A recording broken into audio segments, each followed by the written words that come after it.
وبركاته. الحمد لله رب العالمين الذي حسن نعمة الخلق بصفة الأمانة ونهانا عن سوء الخلق والخيانة. أشهد أن لا إله إلا الله يعلم خائنة الأعين وما تخفي الصدور، وأشهد أن محمد رسول الله أخرج الناس من الظلمات إلى النور. اللهم صل وسلم وبارك على سيدنا محمد وعلى آله وأصحابه أجمعين، أما بعد. قال الله تعالى في القرآن الكريم: يرفع الله الذين آمنوا منكم والذين أوتوا العلم درجات.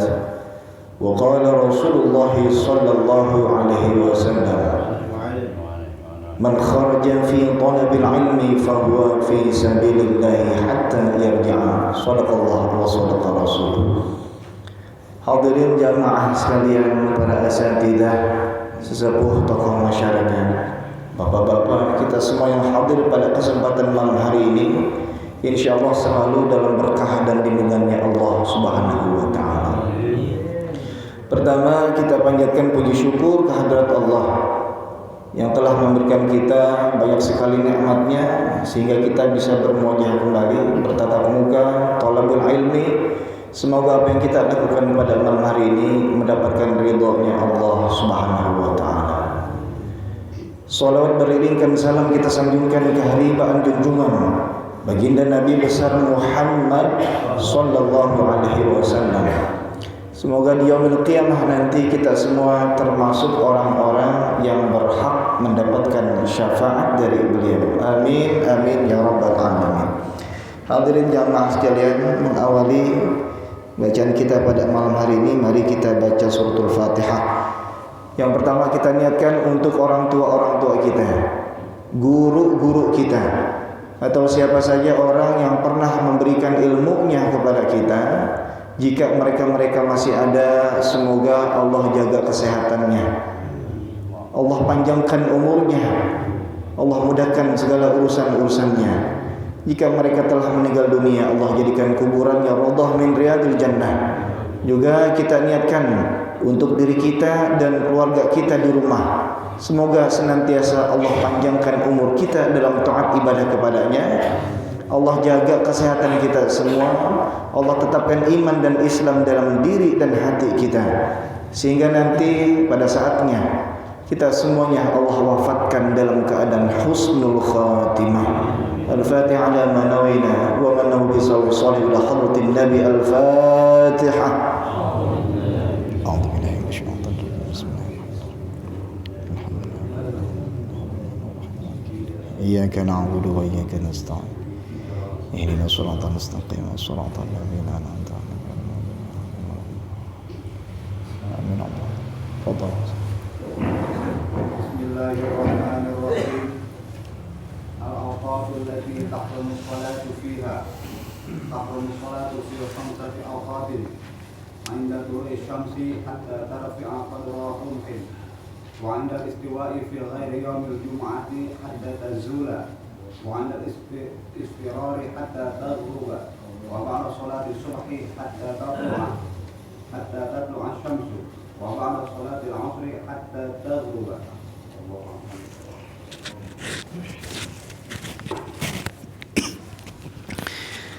Hadirin jamaah sekalian, hadirin jamaah sekalian, mari kita lanjutkan.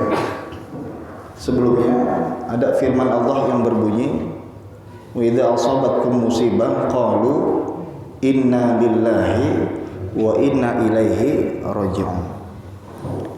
Jika kita ditimpa satu musibah, kita disuruh mengucapin satu kalimat istirja, inna lillahi wa inna ilaihi raji'un. Ya, kalimat istirja, inna lillahi itu bukan hanya untuk kalau misalnya ada yang meninggal doang. Ya. Kalau kita kena musibah apapun, kita berucap inna lillahi wa inna ilaihi raji'un. Kenapa? Hakikatnya karena semuanya itu punya Allah. Kemalingan, innalillahi wa inna ilaihi raji'un.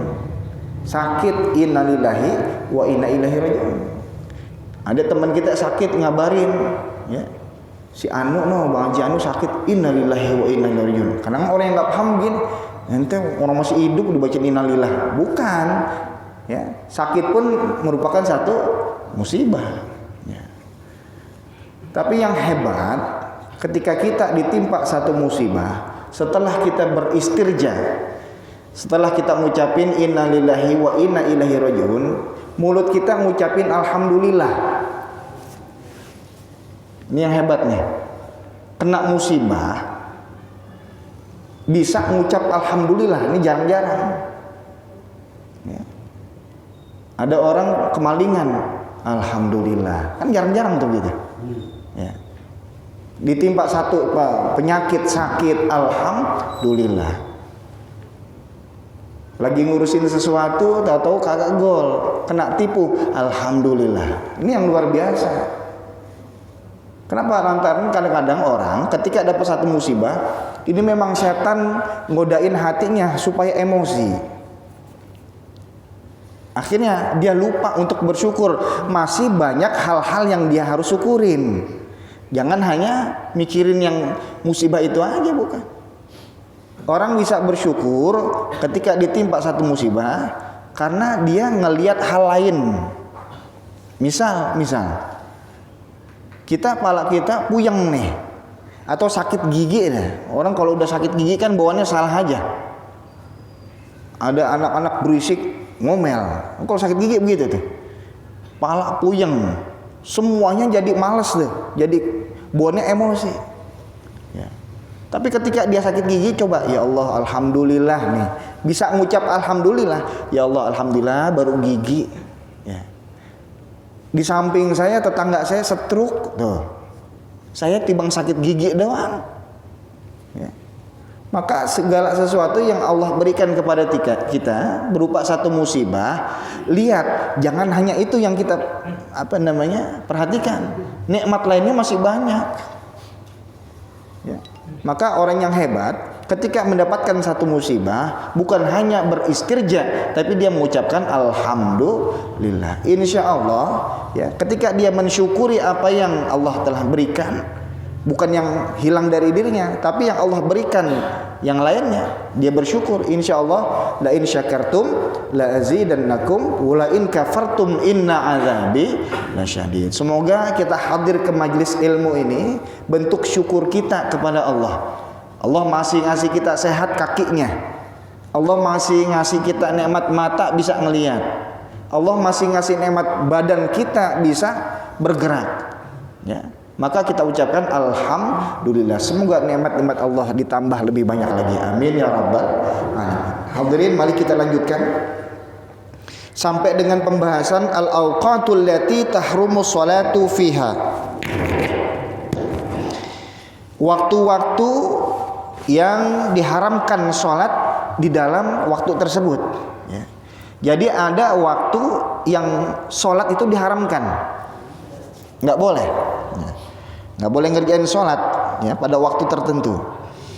Tahrumu sholatu, diharamkan untuk mengerjakan ibadah sholat. Nah ini kalau di buku saya ada angka satunya ya. Di jamaah ada nggak satunya tuh? Di bawahnya ada footnote, ya, ada catatan kakinya. Ya, di atasnya tahrumu sholatu ada tanda satu, di bawahnya itu keterangannya. Ya, ada footnote-nya. Wahiyya sholatul lati la sababa laha walaha sababun mutaakhirun ka sholatil istikharah. Salat yang diharamkan pada waktu-waktu tersebut, ya.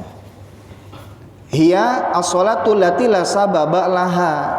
Waktu salat yang tidak memiliki sebab.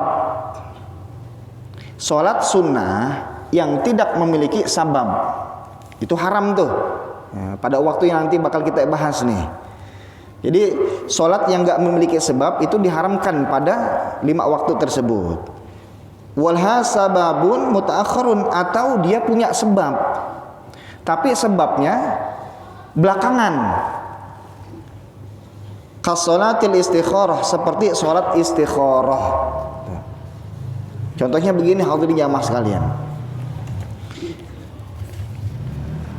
Dalam kitab yang lain ini saya bawa buku rujukan.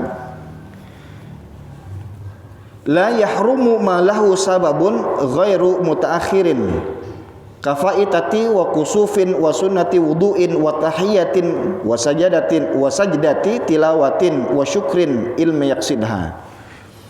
Contoh sholat yang dia punya sebab. Kalau sholatnya punya sebab, boleh pada 5 waktu yang nanti kita bahas nih. Tapi kalau sholatnya nggak punya sebab, nggak boleh, haram. Contohnya sholat sunnah mutlak, sholat sunnah mutlak aja. Cuman pengen nambah pahala, akhirnya dia sholat sunnah, nggak boleh. Pada 5 waktu ini yang nanti kita bahas. Nah kalau sholat yang punya sebab, contohnya seperti sholat kusuf atau sholat khusuf, sholat gerhana. Lantaran ada gerhana, makanya kita sholat. Jadi sebabnya di awal. Kalau sebabnya di awal nggak apa-apa. Ya, saya ulangin.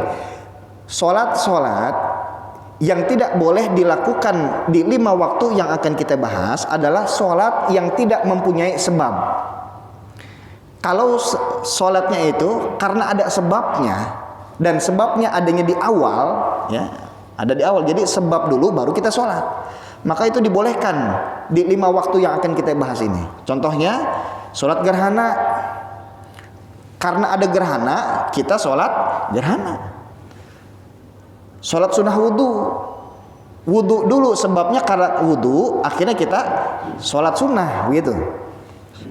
Tahiyatul masjid, gara-gara kita masuk masjid, maka kita sholat tahiyatul masjid. Ya. Sholat sunnah sujud tilawah, ya, atau sujud tilawah. Sujud tilawah, gara-gara kita baca surah as-sajdah, kita sujud tilawah. Terus apa lagi? Sujud syukur, ya, atau sholat sunnah yang lainnya yang punya sebab. Nah kalau yang sholatnya sebabnya di belakang, jadi sholat dulu baru ada sebab. Contohnya di sini dalam buku kita itu sholat istikharah.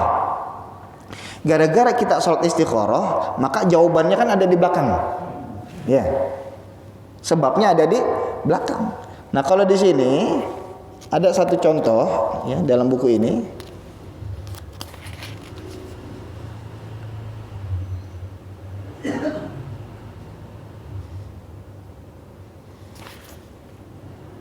Sholat yang sababnya itu ada di belakang. Pertama sholat istikharah, ya. Yang kedua sholat ketika kita mau ihram. Sholat sunnah ketika kita mau ihram. Jadi sholat dulu baru ihram. Ketika mau ihram, sebelum ihram sholat sunnah dulu tuh. Nah, sholat sunnahnya itu kan dilakukan duluan daripada ihramnya, ya. Atau sholat sunnah safar, kita mau pergi jauh, tapi kita sholat sunnah dulu. Nah sholat sunnah dulu baru berangkat jalan pergi. Jadi sebabnya ada di belakangan. Nah ini yang nggak boleh pada 5 waktu yang akan kita bahas. Cuman ya sholat tadi itu, ya, sholat sunnah mutlak, istikharah itu nggak berlaku ketika kita di sini tahrumus sholatu fi ghairi haramin Makkah. Kalau kita ada di posisi kita ada di Makkah Al-Mukarramah, kita lagi umroh atau lagi haji, ya, mau kapan aja nggak terbatas waktu sholatnya. Sholat sunnah mutlak kapan aja boleh, ya. Jadi nggak terbatas sama waktu. Waktu yang diharamkan kalau di Mekah nggak jadi haram. Tapi selain di Mekah haram. Ya. Kapan aja waktunya? Mari kita bahas. Yang pertama, fi khamsati awqatin, ada 5 waktu yang diharamkan kita sholat. Sholatnya itu la sababa, nggak ada sebabnya. Kita tahu sholat sunnah aja deh. Gitu. Pertama, inda tulu'i syamsi, ketika muncul matahari. Ini nggak boleh. Ya. Ketika muncul matahari kita nggak boleh sholat sunnah mutlak, nggak boleh. Atau istikharah kita, ya, sholat istikharah ketika muncul matahari. Matahari maksudnya matahari sudah mulai kelihatan bentuknya, ya, tulu'u syamsi. Nah itu diharamkan waktu sholat, nggak boleh. Hatta tartafi'a qadra rumhin, sampai matahari itu ngangkat sekira-kira tinggi dari mulai batasan mata kita sampai dengan tingginya matahari itu 1 tombak. Nah, ini baru dibolehkan kita sholat. Itu yang pertama. Yang kedua, wa indal istiwa'i fi ghairi yaumil jumu'ati hatta tazula. Yang kedua adalah ketika istiwa. Apa itu istiwa? Posisi matahari tepat berada di atas bayangan, di atas satu benda. Ini satu benda nih, gelas misalnya. Atau kalau orang dulu makanya tombak. Tombak ditancepin, posisi matahari ada pas di atas benda tersebut. Sehingga benda tersebut nggak punya bayangan. Kalau kita mau ambil contoh, pakai handphone aja senter gitu. Coba dah, ini benda, lampu senternya ada di tepat di atas bayangan, di atas benda gitu. Nah, lampunya nih, maka bendanya nggak akan ada bayangannya. Nah, itu waktu yang diharamkan kita untuk sholat. Ya. Fi ghairi yaumil jum'ati, selain daripada hari Jumat. Kalau hari Jumat boleh, ya. Kalau hari Jumat boleh. Hatta tazula, sampai matahari itu tergelincir. Ya. Nah, berarti udah masuk waktu zuhur tuh. Kan tadi waktu istiwa itu matahari adanya tepat di atas posisi benda, di atas benda. Kan? Kalau sono timur, sini barat, ya. Sono timur, sini barat nih. Kan matahari dari sini, gitu. Nah, ketika matahari tepat berada di atas satu benda, ini posisi istiwa, nggak boleh nih sholat, ya, nggak boleh sholat. Maka dibolehkan sholat, ya, yang tanpa sebab kalau posisi mataharinya tazul agak sedikit condong begini. Nah, sehingga benda ini punya bayangan walaupun sedikit bayangannya. Ya. Nah, itu dibolehkan kalau sudah tergelincir sedikit.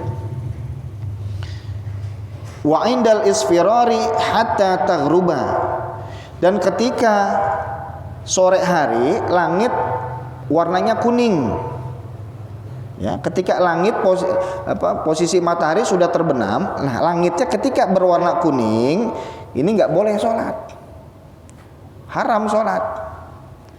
Hatta taghruba, sampai matahari benar-benar terbenam, ya, sampai matahari terbenam, maka datang waktu sholat maghrib. Gitu. Wa ba'da sholati subhi, dan setelah sholat subuh. Setelah sholat subuh juga enggak diharamkan waktu yang diharamkan. Ya. Hatta tatlu'a syamsu, sampai matahari muncul. Ya. Jadi gini, kita kan biasanya sholat subuh sekarang jam 4 lewat berapa? 10 apa? Ya. 4 lewat 5 ya sekarang. Wah, udah naik lagi. Habis sholat subuh, ya, itu nggak boleh sholat sunnah. Maka subuh itu kagak ada sholat ba'diyahnya. Nggak boleh sholat sunnah yang tanpa sebab. Sampai nanti matahari muncul. Nah, kalau matahari muncul, sholat yang tanpa sebab nggak boleh. Tapi sholat syuruk boleh. Kenapa sholat syuruk? Karena ada sebabnya. Matahari nongol. Tapi kita mau sholat sunnah mutlak aja nggak boleh. Kalau sekarang nih kita sambil nunggu maghrib, sambil nunggu isya, kita sholat sunnah mutlak nih, boleh nggak kira-kira? Boleh. Sholat sunnah tasbih, boleh nggak? Boleh. Ya, boleh, nggak apa-apa. Tapi ketika habis sholat subuh, mau sholat tasbih misalnya, nggak boleh. Mau sholat sunnah mutlak nih sambil nungguin syuruk misalnya nih, nggak boleh, nggak bisa. Kenapa? Karena itu tanpa sebab. Ya, tanpa sebab. Tapi ketika sudah mulai isyraq syuruk, ya, kita boleh, tapi sholat sunnah syuruk. Sholat sunnah mutlak nggak boleh. Ya. Nah, selanjutnya ba'da sholatil asri, dan setelah sholat asar. Nah, itu juga nggak boleh. Hatta taghruba, sampai masuk waktu maghrib. Nah, itu waktu-waktu yang diharamkan. Jadi ada 5 waktu yang diharamkan kita untuk mengerjakan ibadah sholat. Kalau sholat jenazah bagaimana hadirin jamaah sekalian? Banyak orang suka melakukan sholat jenazah habis sholat asar. Boleh nggak sholat jenazah? Emang kenapa sholat jenazah boleh? Sebabnya ada orang mati.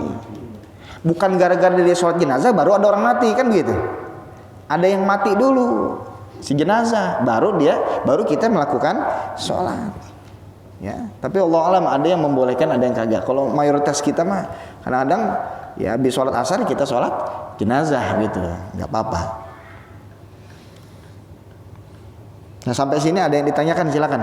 Hadirin jamaah sekalian. Iya, Ustaz. Baik. Mengenai sholat subuh yang memang tidak diharapkan setelah sholat sunat subuh, sholat sunat. Iya. Nah, jadi kita barangkali begini diceritakan, ada orang terburu-buru, kalau dia mengerjakan sholat qabliyah, dia ketinggalan jamaah, gitu. Nah, dia jadi sholat itu berjamaah. Namun setelahnya setelah sholat subuh dia mengerjakan sholat bukan ba'diyah, berarti mungkin dia semacam apa itu? Mengkodok. Ya, kodok ya, kodok. Iya. Ya, Mengkodok qobliyahnya yang ditinggal. Ada ya istilah kodok gitu ya? Ada. Dulu zaman Rasul pernah begitu. Tapi bukannya subuh, asar. Ya. Di zaman Rasul pernah kayak begitu, cuman asar. Oh, asar. Jadi qobliyah asarnya yang dia kodok. Kenapa? Karena orang tersebut dia nggak pernah meninggalkan sama sekali qobliyah sholat. Iya. Udah kebiasaan.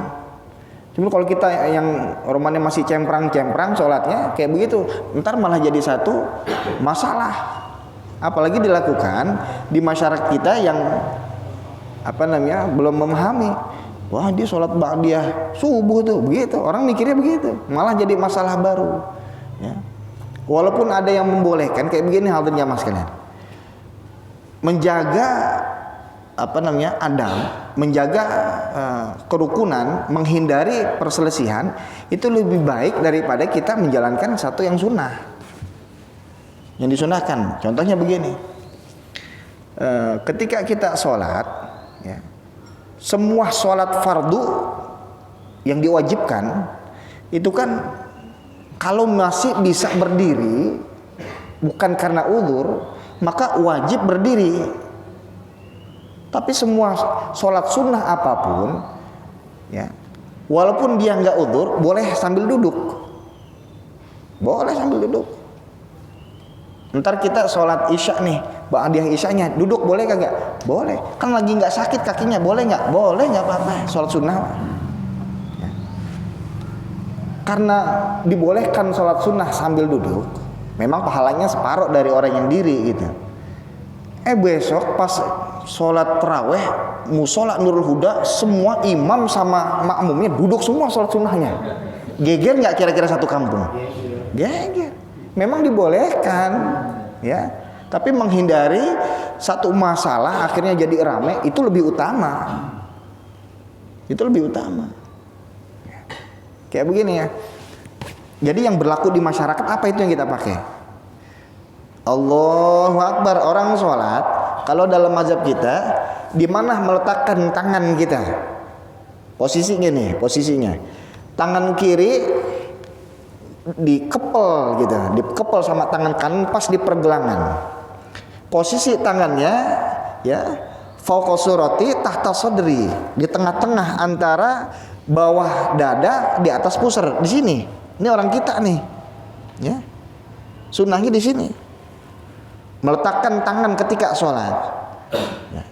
Jadi tangan kiri itu dikepel begini, tuh. Ya. Bukan di sini, bukan. Nah kalau orang kita sunnahnya di sini. Tapi kalau di sini boleh nggak? Boleh, jangan disalahin, ya. Di sini. Di atas pusar, di bawah dada, gini. Sewaktu-waktu ada orang yang sholat, ya. Allahu Akbar, tangannya ngampleh aja begini. Boleh kagak? Boleh. Tapi kalau sekiranya kita pakai itu di daerah kita, jadi rame urusannya. Wah, jadi rame. Itu sholat tuh kok begitu lagi? Karena masyarakat kita masih awam misalnya, belum tahu. Pokoknya begini aja kalau kata orang kita mah gitu. Begitu ada orang sholat begitu, jadi rame. Maka menghindari yang kayak begitu lebih baik tuh. Daripada rame, ribut, akhirnya saling menyalahkan. Ente salah tuh, padahal dia yang kagak ngerti. Ya, menghindari itu lebih utama, lebih baik. Kayak gitu. Sama kayak tadi. Walaupun pernah dilakukan oleh Nabi, sahabat di zaman Rasulullah, ketika dia habis sholat asar, dia sholat qobliyah. Ditanya sama Rasul, ente sholat apa tadi? Kan nggak ada ba'diyah. Saya mengqadha daripada sholat qobliyah saya tadi, karena udah keseringan, nggak enak rasanya nggak sholat qobliyah. Rasul diam aja, berarti membolehkan. Walaupun ada yang menyatakan seperti itu, tapi kalau kita lakukan di kampung kita, ente bisa geger. Waduh, dia sholat ba'diyah itu habis subuh, gitu. Akhirnya jadi suuzon, ya. Akhirnya jadi prasangka orang-orang yang nggak paham. Memang yang paham dia, tapi yang lain nanti jadi tanya-tanya. Jadi masalah baru, maka menghindari satu masalah itu lebih utama, gitu hadirin jamaah sekalian. Itu ya Ustaz ya. Ada lagi silakan yang lain. Satu lagi Ustaz, Iya. Mengenai sholat syuruk Ustaz ya. Kalau kita lihat di jam-jam seperti begini kan di sini seperti ini jam 5.24 nih. Kayaknya masih agak sedikit gitu, agak gitu. Itu untuk tanda alamnya apa saja? Kalau Iya. untuk tanda awal syuruknya. Itu kan awal munculnya matahari ya, awal munculnya matahari. Ketika awal munculnya matahari belum sempat nongol, warnanya udah mulai agak terang dah gitu, udah mulai agak menguning gitu. Ya, itu namanya syuruk gitu. Tapi kalau masih gelap banget ya belum syuruk. Maka patokan kita kalau pakai jam ini kadang-kadang kan nggak tepat. Kayak begini hadirin jamaah sekalian, Isya aja kita lihat di handphone ya. Di handphone terus ada aplikasi lain lagi, kadang-kadang bedanya sampai 3 menit gitu. Ada yang bedanya sampai 3 menit, ada yang sampai 4 menit, 5 menit. Bahkan kadang-kadang di tempat saya di Cilandak itu ada masjid yang kadang-kadang azannya duluan. Kalau di rumah saya itu patokannya radio Asy-Syafi'iyah biasanya. Gitu, nyetel radio Asy-Syafi'iyah biasanya. Ini kok satu masjid kok duluan mulu. Pas dilihat kalender di masjid itu, oh ternyata di sini duluan, beda 5 menit tuh. Kan beda 5 menit udah rapi satu azan. Dia udah azan rapi, yang lain baru azan. Kenapa? Ngikutin radio Asy-Syafi'iyah biasanya. Kayak gitu. Jadi patokan itu enggak kadang-kadang enggak bisa jadi satu landasan, dasar kita buat sholat, buat azan. Jadi begitu matahari naik saja ya, ada tanda Iya. matahari naik, Iya. itu tandanya masuk waktu syuruk. Iya, masuk waktu Habisnya syuruk. habisnya. Nah, di sini dikatakan hatta, kalau misalnya syuruk itu ada yang mengatakan syuruk itu awal permulaan sholat duha. Ya. Itu jam 7-an lah ya. Ya, pokoknya kisaran segitulah gitu. Kalau di sini kan dikatakan sampai matahari itu satu kalau duha, waktu baik untuk menyarikan sholat duha itu ketika matahari tongkat satu galah gitu, satu sepenggalahan. Itu hadirin jamaah sekalian. Ada lagi yang lain jamaah sekalian? Iya. Ini mengenai sholat Ustaz. Kita biasanya kan nunggu subuh agak lama karena Iya. waktu itu. Jadi kadang-kadang kita mau sholat sunnah tambahan gitu selain qobliyah. Nah, itu gimana? Contohnya misalkan sholat hajat, itu gimana Ustaz? Atau sholat sunnah yang lain? Tapi posisinya udah di masjid ya? Iya, di masjid. Di masjid, di musola. Kalau misalnya udah masuk waktu subuh, udah azan subuh ya. Udah azan subuh, ketika sudah masuk azan subuh, kita sholat rapi, sholat qobliyah misalnya ya. Rapi sholat qobliyah, tapi waktunya masih lama. Ya, karena imamnya lama ya. Atau imamnya belum datang, nungguin imam. Ya, kadang-kadang hajat. Iya, misalnya nungguin imam. Nggak tahu gimana. Ya, silakan sholat sunnah mutlak, boleh nggak apa-apa. Saya niat sholat sunnah, lillahi ta'ala, Allahu Akbar, udah gitu aja nggak apa-apa. Kalau misalkan di rumah gimana? Kita kan kadang-kadang dengar komatnya di rumah tuh. Qobliyah dulu lah di rumah. Qobliyah di rumah. Lama kadang-kadang. Iya. Komat gitu. Nungguin komat baru berangkat ke masjid gitu. Ya emang begitu di Iya. sini. Iya.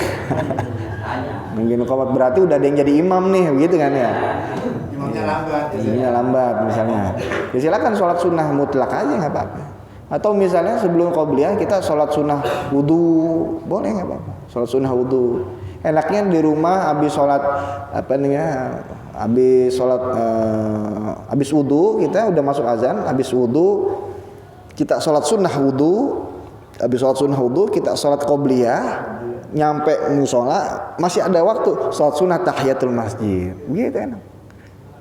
Masih lama juga sholat sunnah mutlak. Kagak rapi-rapi, udah sholat sendiri subuhnya di musola gitu. Ya. Gitu ya. Ada lagi yang lain hampir jamaah sekalian. Kalau nggak ada kita lanjutkan. Ya masih ada waktu. Alladzi tajibu alaihi sholatu. Ya. Orang-orang yang diwajibkan untuk mengerjakan ibadah sholat. Tajibu sholatu ala kulli muslimin.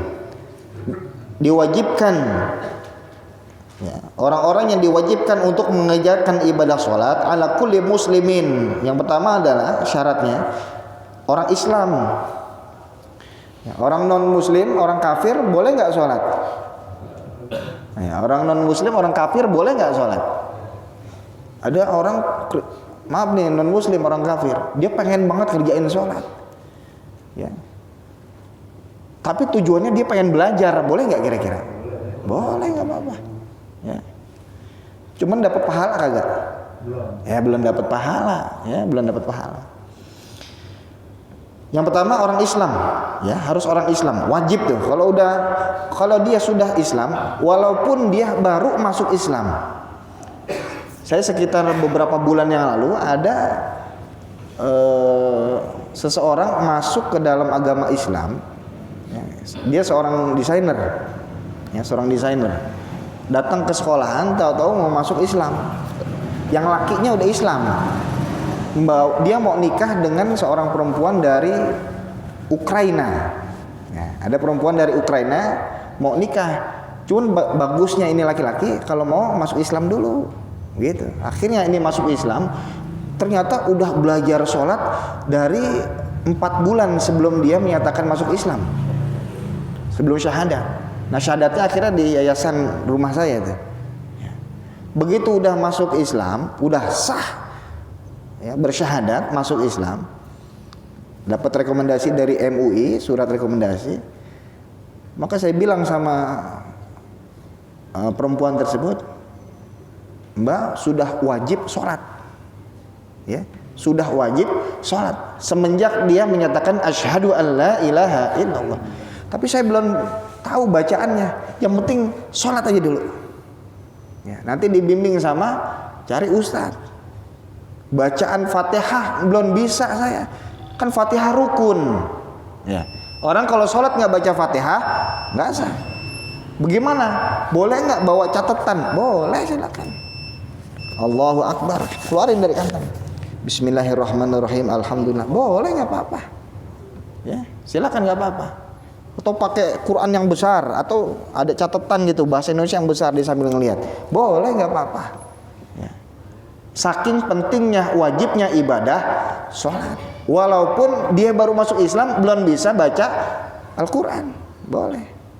Apalagi kita ya yang Islamnya insya Allah dari lahir sudah Islam. Maka kalau kita dari lahir sudah Islam kagak mau sholat, kebangetan ya, kebangetan. Yang pertama dia muslim, kedua baligh, sudah baligh. Apa baligh? Umurnya sudah nyampe. Kalau laki-laki sudah pernah mimpi lah gitu. Kalau umur kadang-kadang enggak, ada yang umur 15, ada yang umur 14, 17, ada yang udah 20 belum mimpi juga. Tapi kalau di sini insya Allah udah pernah mimpi semua nih yang ada di sini insya Allah. Ya, udah baligh semua. Maka wajib tuh muslim, baligh, akil. Apa akil? Berakal. Maksudnya berakal apa? Enggak gila. Bisa enggak gila? Atau bukan dalam keadaan tidur ya. Maka orang yang ketiduran lewat sholat, dosa enggak kira-kira? Enggak dosa. Tapi harus dibayar, diqadha sholatnya.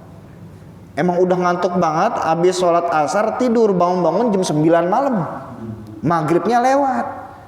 Orang yang ketiduran kayak model begitu nggak dosa, cuman wajib qadha nanti sholatnya, gitu. Maka di sini dikatakan syarat yang ketiga adalah akil. Ada akal ya, orang yang tidur lagi nggak punya akal, lagi kesadarannya lagi lepas. Maka orang lagi tidur mau diapain, dicoret-coret juga dia nggak sadar. Ya, maka orang yang sedang tidur termasuk orang yang tidak punya akal, bukannya gila, bukan, tapi kesadarannya lagi nggak ada. Selanjutnya apa? Tahir, suci. Suci dari hadas kecil dan hadas besar. Oh, saya muslim, saya sudah baligh, saya juga berakal dalam keadaan sadar, tapi nggak suci, ya, belum wudu, boleh nggak sholat? Nggak boleh. Atau perempuan lagi menstruasi, lagi nifas, nggak boleh. Saya nggak memang belum wudu, ya, tapi saya malam habis berhubungan sama istri saya, nggak boleh juga, ya, nggak boleh juga. Ya, jadi muslim, baligh, akil dan tahir, suci. Nah, hadirin jamaah sekalian, sudah masuk waktu Isya. Insyaallah kita lanjutkan di pertemuan yang akan datang. Ini mohon maaf habis sholat Isya saya mau langsung pamit. Masih ada urusan lagi Pak Uji ya. Masih ada acara lagi. Insyaallah kita semuanya diberkahi Allah Subhanahu wa taala. Al-Fatihah. A'udzubillahi minasyaitonir rajim. Bismillahirrahmanirrahim. Alhamdulillahirabbil alamin arrahmanir rahim maliki yaumiddin. Iyyaka na'budu wa iyyaka nasta'in. Shiratal ladzina an'amta 'alaihim ghairil maghdubi 'alaihim. Bismillahirrahmanirrahim. Alhamdulillahirabbil alamin. Allahumma shalli wa sallim ala sayyidina Muhammad wa ala ali sayyidina Muhammad. Rabbana anfa'na bima 'allamtana, rabbi 'allimna alladhi yanfa'una, rabbi faqihna wa faqih ahlana wa qarabatin lana fi dinina. Allahumma qad istawda'naka bima 'allamtanahu fardudhu ilaina 'inda hajatina ilaihi wa la tunsin anhu ya rabbal alamin. Wa sallallahu ala sayyidina Muhammad wa ala alihi wa sahbihi wa sallam. Walhamdulillahirabbil alamin. Assalamualaikum warahmatullahi wabarakatuh.